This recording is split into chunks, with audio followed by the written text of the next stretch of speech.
आज़ादी के 5 दिन बाद 20 अगस्त 1947 को संविधान सभा फिर मिली, जहां एक तरफ स्वतंत्रता मिलने की खुशी थी तो वहीं कई शिकवे शिकायतें भी सामने आने लगीं। सभापति महोदय, इससे पहले कि हम आज की कार्रवाई शुरू करें, मैं आपका ध्यान एक अहम मुद्दे की ओर आकर्षित करना चाहूंगा। खबर है कि स्वाधीनता दिवस को आगरा के किले में लाखों लोग झंडारोहण के लिए इकट्ठा हुए थे।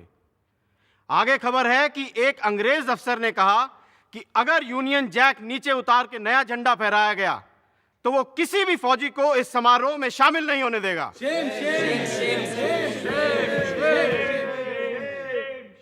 हम किसी भी रूप में अपने राष्ट्रीय ध्वज का अपमान सहन नहीं कर सकते। मेरी सभापति जी से प्रार्थना है कि आप सदन के लीडर पंडित नेहरू से कहें कि वो इस विषय पे बयान दें। उन घटनाओं के मुतालिक जो 14-15 अगस्त को हुई, मैं सदन के नेता से गुजारिश करूंगा कि वो अपना बयान दें।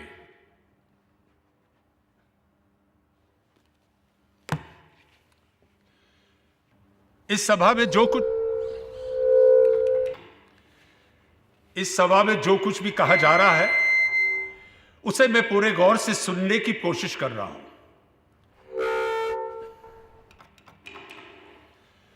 और जो कुछ भी कहा गया है उसका मुश्किल से मुझे 1/4 पल्ले पड़ा है। अब हो सकता है कि यहां के एकूस्टिक्स बदल गए हैं, या तो फिर पिछले दिनों के उत्साह के कारण हमारी आवाजें फट चुकी हैं। Mr. President, sir, the loudspeaker system is not behaving as well as it used to till the 15th of August. It has got infected by independence like all of us. हंसी खुशी और मजाक की बात तो अलग, पर अब संविधान सभा के सामने नई गंभीर चुनौतियां थीं। एक तरफ वो देश के लिए नया कानून बनाने बैठे थे, तो दूसरी तरफ देश भर में हर तरह के कानून तोड़े जा रहे थे। जैसा कि अमेरिकन इतिहासकार ग्रैनविल ऑस्टिन ने लिखा है, the fundamental rights were framed against the carnage of fundamental wrongs. अध्यक्ष महोदय, मैं कुछ कहना चाहता हूं। जी कहिए। इससे पहले कि आज का कार्यक्रम प्रारंभ किया जाए, मैं आपका ध्यान इस बात की ओर दिलाना चाहता हूं कि पश्चिमी पंजाब में जो दुर्घटनाएं घट रही हैं, जिस तरह से वहां हत्याएं हो रही हैं और जिस तरह से लोग मारे काटे जा रहे हैं, उन दुखियों के प्रति सहानुभूति प्रकट करने के लिए हमारी आज की कार्यवाही 15 मिनट के लिए स्थगित कर देवें।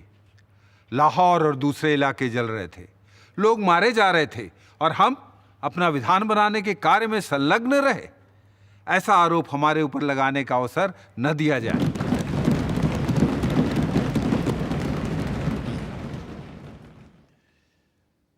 इसमें कोई शक नहीं है कि जो मुसीबत इस वक्त बहुत से लोगों पर गुजर रही है, उससे हमारी पूरी सहानुभूति है और हम जहां तक हो सकता है कुछ करेंगे और इससे बाज नहीं आएंगे। और इस वक्त अगर हाउस के सब लोगों की ख्वाहिश हो तो जो इस मुसीबत में मुब्तला हैं और जिन्हें ये सब तकलीफें भुगतनी पड़ रही हैं, उन सब के लिए हम खड़े होकर अपनी तरफ से दुख और हमदर्दी जाहिर करें।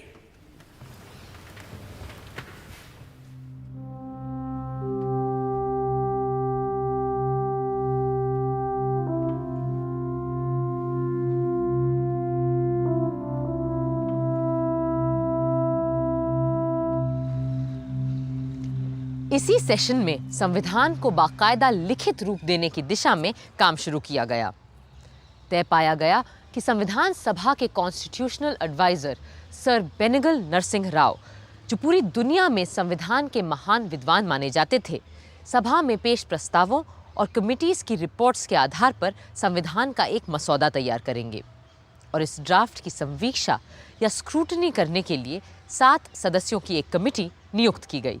This assembly resolves that the committee consisting of Honorable Alladi Krishnaswamy Iyer, Shri N Gopalaswami Ayyangar, doctor B.R. Ambedkar, Shri K.M. Munshi, Syed Mohammad Saadulla, Shri B.N. Mitter and Mr. D.P. Khaitan be appointed to scrutinize the draft of the text of the Constitution prepared by the Constitutional Advisor, Sir Banigal Narsingh Rao, giving effect to the decisions taken already in the Assembly.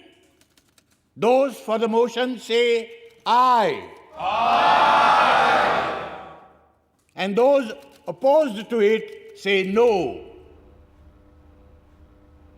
Ayes have it. Ayes have it. Ayes have it. The motion is adopted. Sir Benegal Narsing Rau के मसौदे को देख और परख के उसे सही रूप देने की जिम्मेदारी थी ड्राफ्टिंग कमेटी की, जिसके अध्यक्ष चुने गए थे डॉक्टर भीमराव अंबेडकर। अब उन्हीं को तय करना था कि भारत के बाशिंदों के बुनियादी हक क्या होंगे, कितने होंगे और कैसे होंगे। बरसों पहले सन 1931 के कराची कांग्रेस अधिवेशन में ही पंडित जवाहरलाल नेहरू ने साफ साफ हर एक हिंदुस्तानी के मौलिक अधिकार की बात सामने रखी थी और गांधी जी ने उनकी तायीद की थी। आज हम कांग्रेस की तरफ से सरकार से ये मांग करते हैं कि आपको हर हिंदुस्तानी को उसके बुनियादी हुकूक देने ही पड़ेंगे। भारत माता की जय! भारत माता की जय! भारत माता की जय! हम मांग करते हैं कि हर शहरी को अपनी बात कहने, विचार रखने की आजादी हो। हर नागरिक को मिलने जुलने, मीटिंग करने का हक हो। हम मांग करते हैं कि हर बशर को अपने मजहब को मानने और धर्म का प्रचार करने की छूट हो। हर जबान और इलाके के बाशिंदे को और खास करके माइनॉरिटी को इस बात का हक हो कि वो अपनी जबान और कल्चर को महफूज रखे। वंदे मातरम! वंदे मातरम! वंदे मातरम! हम मांग करते हैं कि हिंदुस्तान का हर मर्द और औरत कानून के सामने बराबर होगा, चाहे फिर वो किसी कौम, जात, फिरके का क्यों ना हो। और ये कि धर्म, जात पात, इलाके की वजह से सरकारी नौकरी देने में किसी के भी साथ कोई भेदभाव नहीं किया जाए। और हम मांग करते हैं कि किसी भी इंसान को गैर कानूनी गिरफ्तारी, तलाशी और कुर्की से ना गुजरना पड़े। हम सब एक हैं! हम सब एक हैं! हम सब एक हैं! और हम ये भी मांग करते हैं कि हमें इस बात की आजादी हो कि हिंदुस्तान का रहने वाला हर आदमी पूरे देश में जहां चाहे जाए, रहे, बसे और काम, नौकरी, व्यापार कर सके। जब तक ये सारे बुनियादी हक हर हिंदुस्तानी को नहीं मिल जाते, मेरा आपसे वादा है कि ना मैं चुप बैठूंगा, ना आपकी कांग्रेस पार्टी। पंडित नेहरू जिंदाबाद! पंडित नेहरू जिंदाबाद! पंडित नेहरू जिंदाबाद! महात्मा गांधी की जय! महात्मा गांधी की जय! महात्मा गांधी की जय! मुझे कुछ अधिक नहीं कहना है, बस इतना बताना है कि भारतीयों के मूल अधिकारों को लेकर जो प्रस्ताव जवाहरलाल जी ने पेश किया है, वो इस सम्मेलन का सबसे महत्वपूर्ण प्रस्ताव है। यही अधिकार तो हमें बताते हैं कि कांग्रेस किस किस्म के स्वराज की कल्पना कर रही है। संविधान सभा ने फंडामेंटल राइट्स को लेकर आज़ादी और बंटवारे से पहले ही सन 1947 में एक समिति बनाई थी, जो पहली बार 27 फरवरी के दिन मिली। As you are all aware, the main task of this committee is to discuss and make suggestions on the rights of the citizens. और मेरे विचार से किसी भी संविधान में उसके नागरिकों का बुनियादी हक सबसे अहम मुद्दा होता है। It is always about the fundamental rights. तो आप लोगों के जो भी सुझाव, प्रस्ताव आदि हों, बेझिझक सामने रखिए। If we look at the fundamental rights and guarantees embodied in the Irish and American Constitution, then all the rights that we may give should be enforceable in courts of law. इसके अतिरिक्त हमें उन अधिकारों की भी बात कर लेनी चाहिए जिन्हें भले हम आज अपने नागरिकों को ना दे पाए, पर जहां तक पहुंचना हमारा सपना है। That's very true, but is there any use in laying down precepts for rights which remain unenforceable and ineffective? अधिकारों के साथ साथ हमें अपने कर्तव्यों की फेहरिस्त भी बना लेनी चाहिए।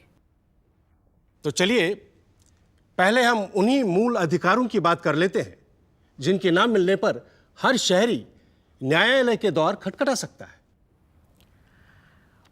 Well, if you ask me, I think we should take the Constitution of the United States of America as a model for the protection of the basic rights of our citizens. If I may, I would like to inform the committee that I have prepared a long list of fundamental rights, which I can lay here. अब यही तो आपका बड़प्पन है अम्बेडकर जी। मुझे ये भी पता है कि प्रोफेसर केटी शाह ने भी कमेटी की सहूलियत के लिए काफ़ी सारे नोट्स तैयार किए हैं। मैं कमेटी के ऑफिस को तायीद कर देता हूँ कि वो इन सारे दस्तावेज़ों की कॉपियाँ हर मेंबर को मुहैया करवा दें। Now may I also suggest that the committee adjourns for at least 3 weeks, hence providing the members with enough time and opportunity to formulate their own proposals. I think you will have a consensus on this. Good. तो चलिए 1 महीने बाद मुलाकात करते हैं और आज यहाँ ये प्रण करते हैं कि फिर इस कमेटी का काम हम तब तक स्थगित नहीं करेंगे जब तक कि भविष्य के भारत के नागरिकों के मौलिक अधिकारों का एक पूरा खाका तैयार नहीं कर लेते। 24 मार्च को जब कमेटी दोबारा मिली तो उसमें और लोग भी जुड़ चुके थे और इसके बाद कमेटी लगातार 10 बार मिलती रही ताकि मौलिक अधिकारों को लेकर एक साफ तस्वीर सामने आ सके। तो ये तय पाया गया है कि भारत के हर एक नागरिक को कहीं भी आने जाने, रहने, बसने, जायदाद खरीदने और नौकरी, काम, व्यवसाय करने की पूरी आज़ादी होगी। Subject to such restraints as the law may impose. Oh yes, of course. That goes without saying. No, Acharya ji. In a constitution, nothing goes without saying. Doctor Ambedkar ठीक कह रहे हैं आचार्य जी। तभी यहाँ जो ये लिखा है कि all citizens of the union will be equal before the law, मेरे विचार से लिखा जाना चाहिए कि all persons and not merely citizens of the union shall be equal before the law. जी ठीक बात है। अब हम किसी को सज़ा सिर्फ कम या ज़्यादा इसलिए तो नहीं दे सकते कि वो संघ का नागरिक नहीं है। एक बात और थी, आर्टिकल 4 ये कहता है कि हिंदुस्तानी भाषा जिसे नागरिक अपनी पसंद से देवनागरी या फारसी लिपि में लिख सकेगा, संघ की राष्ट्रभाषा के रूप में प्रथम औपचारिक भाषा होगी। I do not think that the question of national language has anything to do with fundamental rights. मैं डॉक्टर अंबेडकर से इत्तेफाक रखती हूँ। कल हम जो चाहें अपनी नेशनल लैंग्वेज चुनें, लेकिन आज उसका इस बात से क्या लेना देना कि हम अपने बुनियादी हक कितने और क्या तय करते हैं। राजकुमारी जी ठीक कह रही है, पर इनके राजकुमारी होने से मुझे एक बात सूझी है कि हमारे नए भारत में जहाँ राजा प्रजा सभी समान होंगे, वहाँ ये सारी पदवियाँ राजकुमारी, राजाधिराज, नवाब बहादुर, Chhatrapati, Kunwarpal, Diwan Bahadur, as I am called. जी, इन सारी वसीयत में मिली पदवियों का हमारे नए भारत में क्या काम? I am totally with you professor Shah. आज से आप मुझे सिर्फ अमृत कौर बुला सकते हैं। And from tomorrow, shall we stop addressing Kriplani ji as Acharya, Ambedkar ji as doctor, and you as professor? नहीं नहीं नहीं, देखिए एकेडमिक डिग्री और काम के पदनाम तो रहेंगे, पर ये खानदानी और पैदाइशी पदवियां खत्म।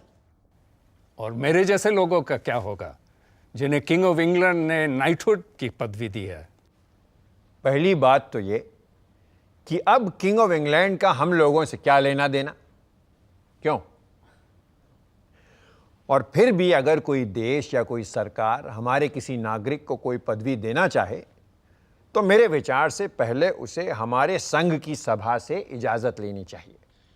आचार्य जी, आज़ाद भारत के नागरिकों को अगर हम सबसे बड़ा अधिकार दे सकते हैं वो है आज़ादी का अधिकार। बरतानिया के राज में जब देखो तब यह अधिकार छीन लेती थी सरकार, पर अब हमें अपने नागरिकों को पूरी और मुकम्मल आज़ादी देनी ही होगी। मैं आपसे पूर्णतः से सहमत हूं। मैं भी पूरी आज़ादी के पूरे पक्ष में हूं। See, absolute liberty is simply a utopian dream. Just because we will become a free nation from tomorrow, society will not become free from crime or criminals. And for the sake of law and order, we will have to jail, arrest, and intern people. In that case, we should have a provision that the person has to be informed of his deprivation of liberty within 24 hours of his detention. हाँ, गिरफ्तारी के 24 घंटे के अंदर अंदर सही कानूनी मदद और सुनवाई का हक हमें हर नागरिक को देना ही होगा, वरना कोई फर्क नहीं रहेगा आज़ाद और गुलाम भारत में। मुझे नहीं लगता हम में से किसी को भी इस प्रावधान से ऐतराज होना चाहिए। लोकमान्य ने तो बहुत पहले ही कह दिया था that Swaraj is my birthright and I shall have it.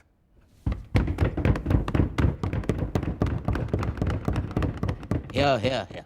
यूं एक एक करके बराबरी, आज़ादी, संस्कृति और शिक्षा, शोषण के विरुद्ध और संवैधानिक सुरक्षा के अधिकार हर नागरिक के अधिकारों में जुड़ते चले गए। क्या होना चाहिए के साथ ये भी तय किया गया कि क्या क्या नहीं होना चाहिए।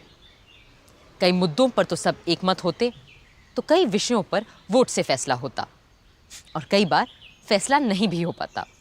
गुलामों से भी बदतर व्यवहार और अत्याचार हमारे गांव में हरिजनों और दूसरे गरीब लोगों पर होते हैं जब उनसे बेगार करवाया जाता है।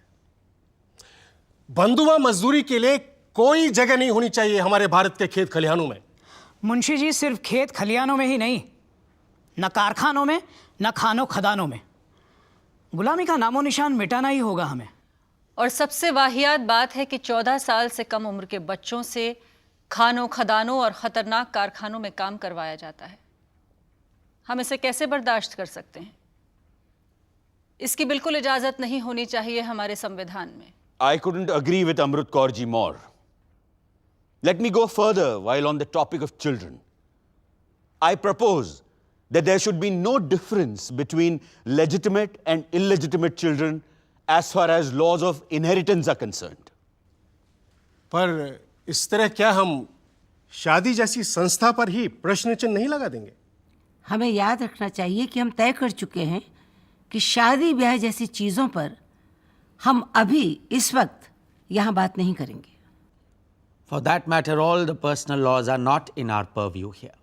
Here, we are not interfering with anyone's personal law. This is about children and their rights.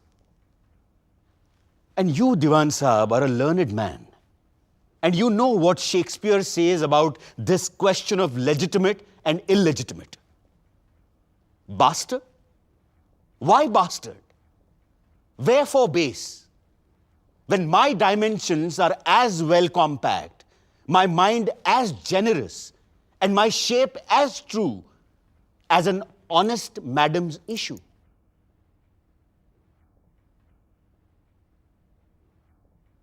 अब शेक्सपियर का जवाब देना थोड़ा मुश्किल हो जाता है, तो एक काम करते हैं, इस विषय पे वोट कर लेते हैं। Those in favor of Dr. Ambedkar's proposal, please raise your hands.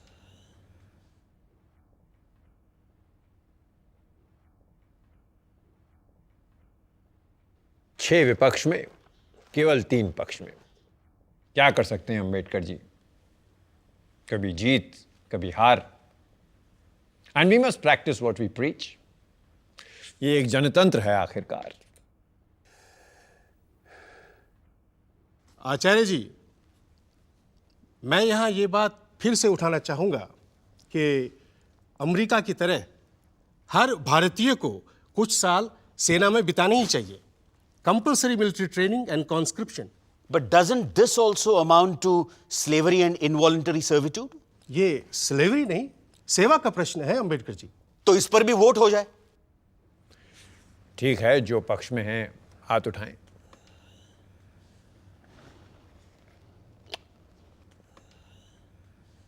केवल 3 है पक्ष में। पर अगले मुद्दे पर सब मेरे साथ होंगे, ये मैं पक्का जानता हूं। I propose that universal adult suffrage must be guaranteed by the Constitution. सबका तो मैं नहीं जानता, पर मेरा वोट आपके साथ है मुंशी जी। और ये कि elections shall be free, secret and periodical. इस मुद्दे पर मुंशी जी मेरा वोट भी आपके साथ है। इसके अलावा चुनाव के लिए विधि द्वारा एक अलग आजाद इलेक्शन कमीशन का गठन किया जाएगा।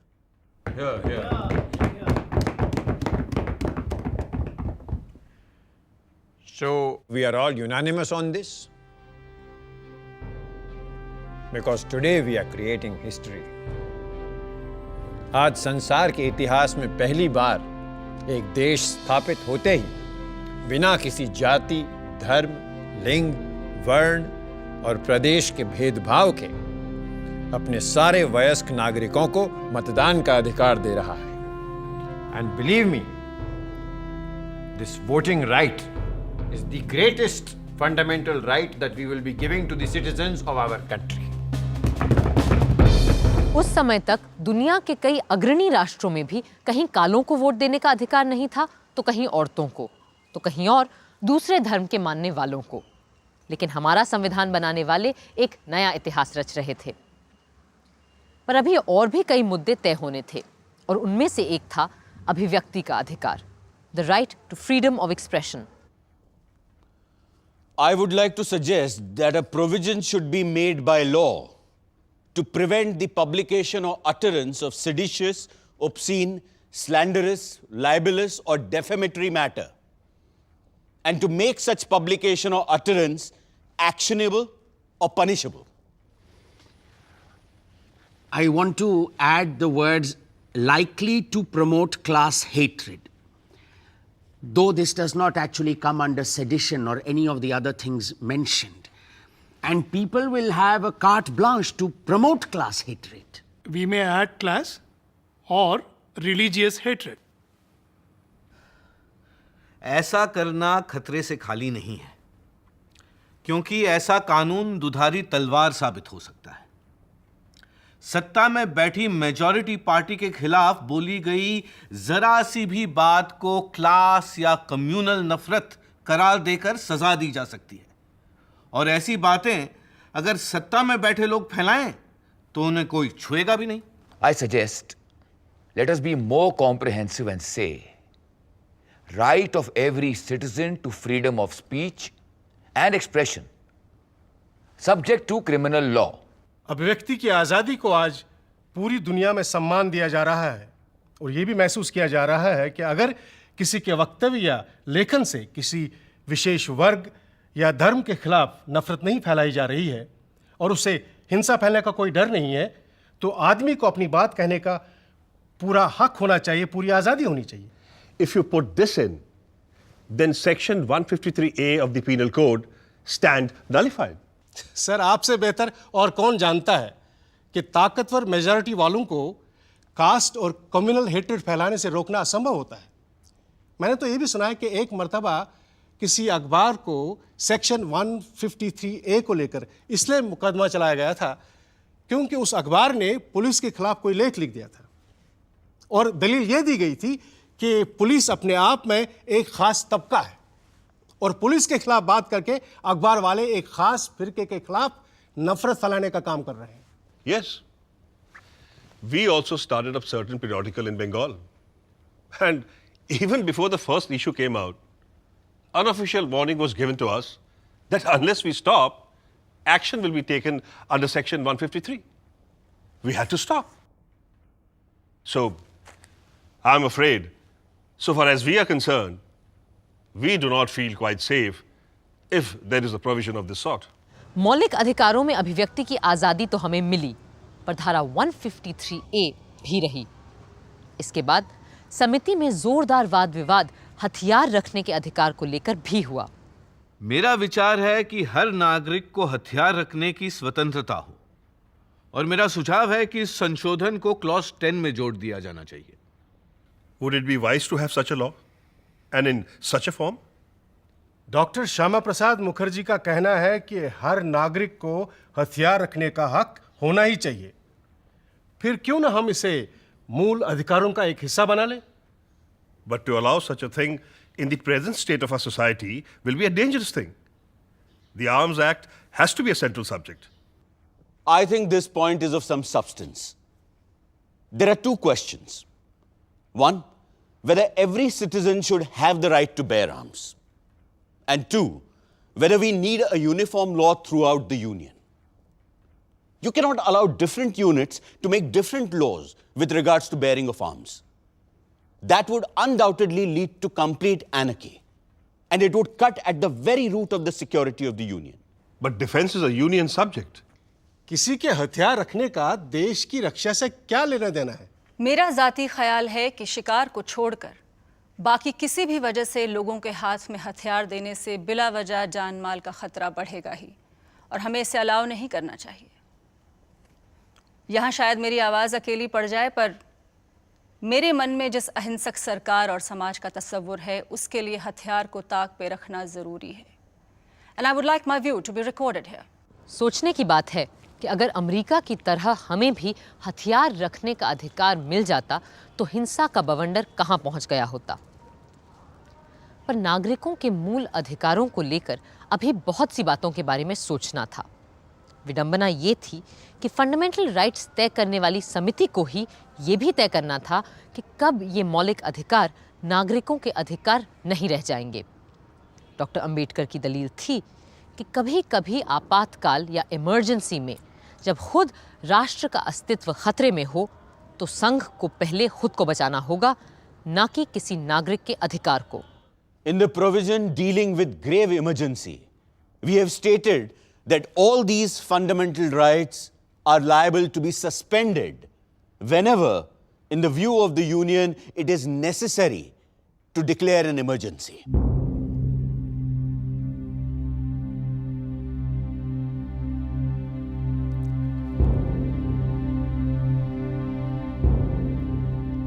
दुनिया के कई संविधानों में मौलिक अधिकारों के चलते आप नागरिक को गिरफ्तार कर ही नहीं सकते, पर हमने इसे अपने संविधान से हटा दिया है ताकि आने वाली सरकारों को हम ऐसी किसी भी बेड़ी में ना जकड़ें।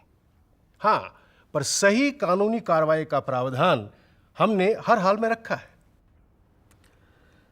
जरूरी सवाल यह है कि क्या लेजिस्लेचर के पास ये विशेषाधिकार होगा कि अगर वो चाहे किसी भी व्यक्ति को बिना मुकदमा चलाए ही कैद में रख सकते हैं?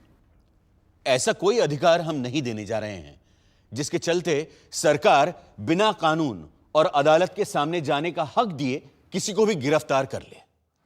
छोटी बड़ी कोई बात संविधान बनाने वालों की नजरों से छूटी नहीं थी। जैसे शादी ब्याह को लेकर उस समय चले आ रहे कानून को चुनौती दे डाली श्रीमती हंसा मेहता और राजकुमारी अमृत कौर ने। शादी औरत और मर्द दोनों की हामी से हो और वैवाहिक जीवन में दोनों का समान हक और बराबर की मर्जी हो। ये नुक्ता फंडामेंटल राइट्स में आना चाहिए। आना तो चाहिए, पर मर्द मानेंगे कहाँ? गांधी जी ने तो अपनी प्रार्थना सभा में ये तक कहा था कि मुख्तलिफ मजहबों और फिरकों के लोगों के बीच शादियां होना अच्छा ही नहीं, ज़रूरी भी है। और मैं कहता हूँ कि पति और पत्नी अपने अपने धर्म को ना छोड़ें। पर 1872 के स्पेशल मैरिज एक्ट के तहत ऐसी शादियों की मनाही है। अगर दो अलग धर्म के लोग आपस में शादी करें तो दोनों में से कोई एक अपना धर्म बदले, या फिर दोनों ये हलफ उठाएं कि दोनों नास्तिक हैं।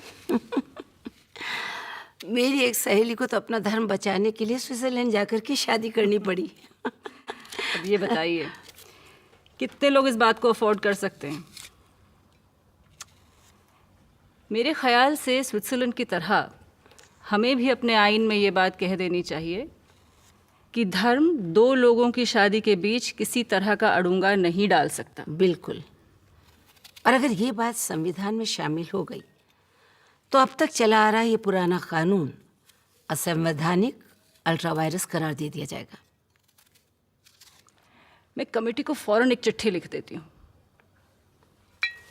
फिर देखते हैं तुम्हारे और मेरे अलावा कौन इस मामले में हमारा साथ देता है। मर्द तो शायद ही कोई साथ दे हमारा। कम से कम एक मर्द ने तो साथ दिया इन दो औरतों का, श्री M.R. मसानी ने। फिर भी शादी का मसला बुनियादी हक में शामिल नहीं किया जा सका। यूं मूल अधिकारों पर समिति की कई बैठकों के बाद सरदार वल्लभ भाई पटेल ने सदन को एक पत्र लिखा और बताया कि कैसे समिति ने बुनियादी हकों को दो हिस्सों में बांटा है। The committee has recommended that the list of fundamental rights should be in two parts. The first part consisting of rights enforceable by legal processes, and the second part consisting of directive principles and social policy, which though not enforceable in courts of law are nevertheless to be regarded as fundamental in the governance of the country. The justiciable fundamental rights include rights of equality, freedom, relating to religion, culture and educational rights, and miscellaneous rights which include property and the right to constitutional remedies. 21 अप्रैल सन 47 के दिन fundamental rights committee की अंतरिम report Sardar Patel ने सदन के पटल पर रखी। कमेटी में इस विषय को लेकर दो तरह के मत थे। एक ये राय थी कि नागरिकों को ज़्यादा से ज़्यादा अधिकार देने चाहिए, जिनकी बिना पे वे सीधी तरह अदालत में जाकर अपने हक सिद्ध करवा सके। और दूसरी ओर ये राय थी कि बहुत ही कम मगर अहम मूल अधिकारों तक फंडामेंटल राइट्स को सीमित रखना ही उचित होगा। वो तीसरा मत जो हमारी कमेटी में पाया ही नहीं गया, वो ये रहता कि आज़ाद हिंदुस्तान में न पुलिस की दरकार है न जेल की। प्रेस, डंडा और बंदूक को पूरी तरह छूट रहे। हर एक को जो मर्जी में आए वो करने की संपूर्ण आज़ादी मिलनी चाहिए। सरदार पटेल को उम्मीद थी कि मौलिक अधिकारों जैसी मूल चीज पर तो बहुत से संशोधन नहीं ही आएंगे, पर 150 से भी ज्यादा लोग कुछ न कुछ बदलना चाहते थे या नई बातें जोड़ना चाहते थे फंडामेंटल राइट्स में।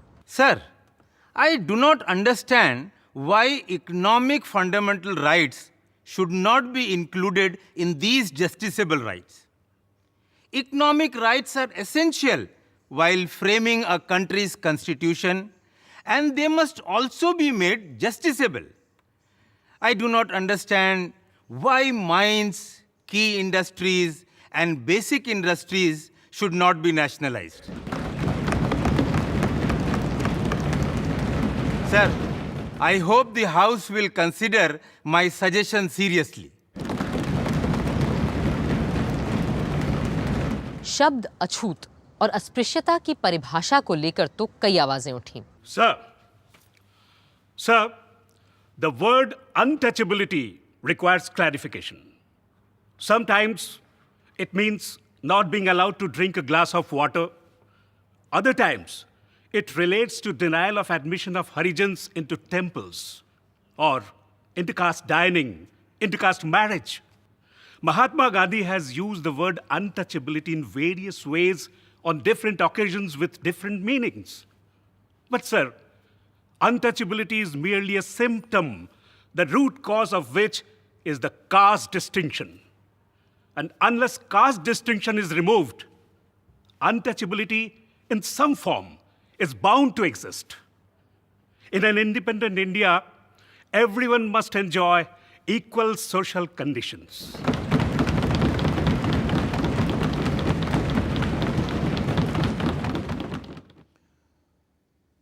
I take it that the legislators will define the word untouchability so that the courts might prescribe proper punishment. Sardar Vallabh भाई पटेल कुछ और अनुच्छेदों को स्पष्ट करने फिर खड़े हुए।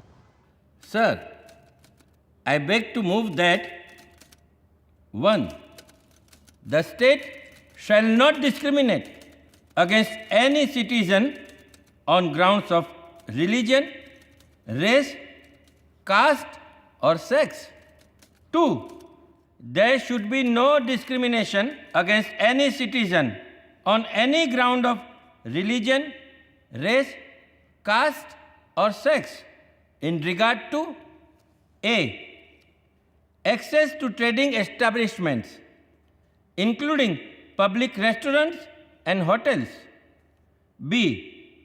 The use of wells, tanks, roads, and places of public resort, maintained wholly or partly out of public funds, or dedicated to the use of the general public.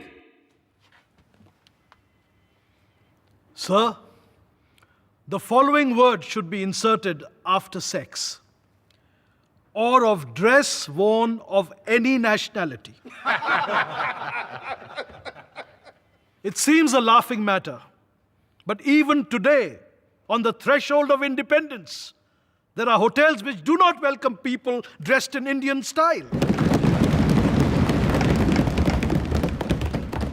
Sir, I moved at the words schools, hostels, temples, or places of worship should be included. Although some schools are thrown open to Harijans in the villages, they are not allowed to sit along with caste Hindu students. They are asked to sit on the floor or at some distance. As regards temples, untouchables are made to worship God only from a distance and not from within the temple itself. I think untouchability is the sole cause of this.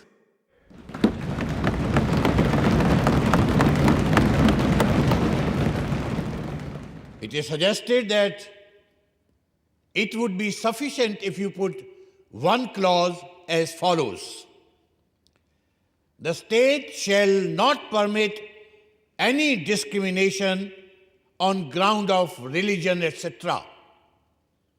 Put like that, it will cover all cases of private institutions as well as state institutions. 150 में से कई लोगों ने अपने amendments वापस भी ले लिए, लेकिन कुछ लोग ऐसे भी थे जो मूल अधिकारों के इस प्रस्ताव से बिल्कुल सहमत नहीं थे। सोशलिस्ट नेता सोमनाथ लाहिरी भी उन्हीं में से एक थे। I am constrained to say that these are fundamental rights from a police constable's point of view and not from the point of view of a free and fighting nation. Does Sardar Patel want even more power than the British government?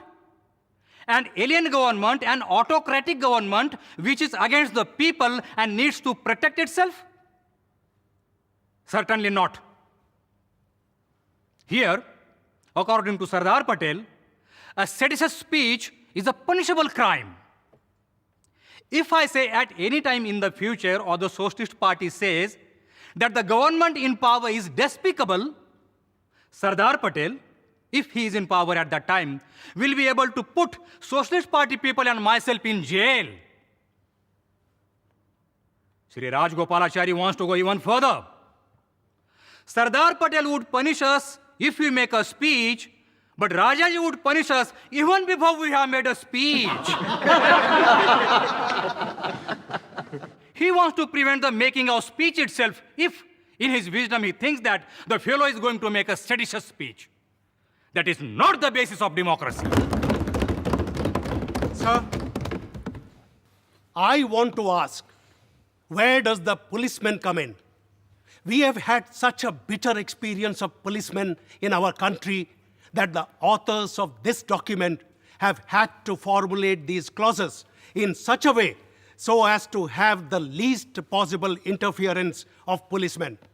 Sir, these provisions are intended to see that those people who believe in liberalism at one end and communism at the other will not be able to take advantage of these rights to pave way for totalitarianism.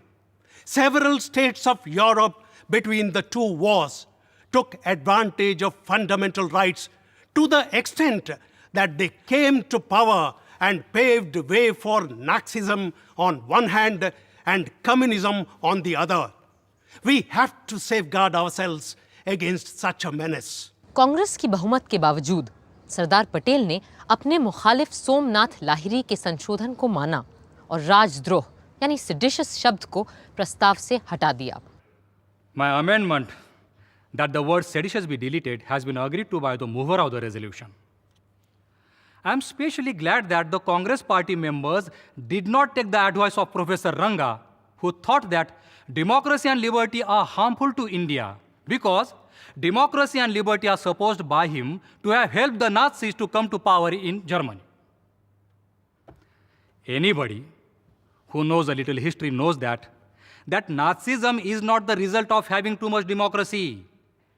Nazism came to power in Germany because the rights and liberties that were given under Weimar Constitution were challenged by force by the capitalist classes in Germany with the help of Hitler's Nazi gangsters. ऐसे भी लोग थे जो चाहते थे कि हम अपने संविधान और मूल अधिकारों को तब तक तय न करें जब तक वजूद में आने वाले मुल्क पाकिस्तान का संविधान नहीं बन जाता. सर, जहां तक माइनॉरिटीज के अधिकार की गारंटी का सवाल है, इस मुद्दे को आने वाली सरकारों पे छोड़ देना चाहिए. यहां के लोग शायद ये देखना चाहेंगे कि पाकिस्तान में बसने वाली माइनॉरिटीज के साथ क्या होने वाला है. इसलिए यह मसला फिलहाल इतनी आसानी से सुलझने वाला नहीं है. मैं कहता हूं कि इस समस्या को ऐसे ही हवा में लटके रहने दें तो बेहतर होगा, जब तक कि हमें पता ना चले कि आइंदा के विभाजित हिंदुस्तान की शक्ल क्या होगी और उन इकाइयों में माइनॉरिटीज को लेकर क्या बर्ताव होने वाला है. Mr. President, sir, I am surprised at this statement of Mr. Tyagi. Rights of minorities should be absolute rights. They should not be subject to any consideration as to what another party may like to do to minorities within its jurisdiction. No matter what others do, I think we ought to do what is right in our own judgment. And personally, I think that the rights which are indicated are rights which every minority, irrespective of any other consideration, is entitled to claim. The first right that we have given is the right to use their language, their script, and their culture. We have stated that there shall be no discrimination in the matter of admission into state educational institutions. And no minority shall be precluded from establishing any educational institution. And the state shall not discriminate in giving grants. I cannot understand how there can be any objection to these rights. लोग कहते हैं कि महावीर त्यागी doctor Ambedkar को एक गैर राजनीतिक वकील भर मानते थे, जो स्वतंत्रता आंदोलन से बहुत दूर था और कभी जेल तक नहीं गया था. मगर डॉक्टर अंबेडकर की राजनीतिक सूझ और संवैधानिक सोच कितनी दूरदर्शी थी, ये समझने के लिए फंडामेंटल राइट्स के बारे में मुंबई के सिद्धार्थ कॉलेज के छात्रों को दिया उनका एक संबोधन ही काफी है। The idea of making a gift of fundamental rights to every individual is no doubt very laudable. The question is how to make them effective. The prevalent view is that once the rights are enacted in law, then they are safeguarded. As experience proves, rights are protected not by law, but by the social and moral conscience of the society. If the fundamental rights are opposed by the community, no law, no parliament, no judiciary can guarantee them in the real sense of the word. What is the use of fundamental rights to the untouchables in India? As the British political thinker Edmund Burke said, there is no method found for punishing the multitude. Law can punish a single solitary recalcitrant criminal. It can never operate against the whole body of people who choose to defy it. Social conscience is the only safeguard of all rights, fundamental or non-fundamental.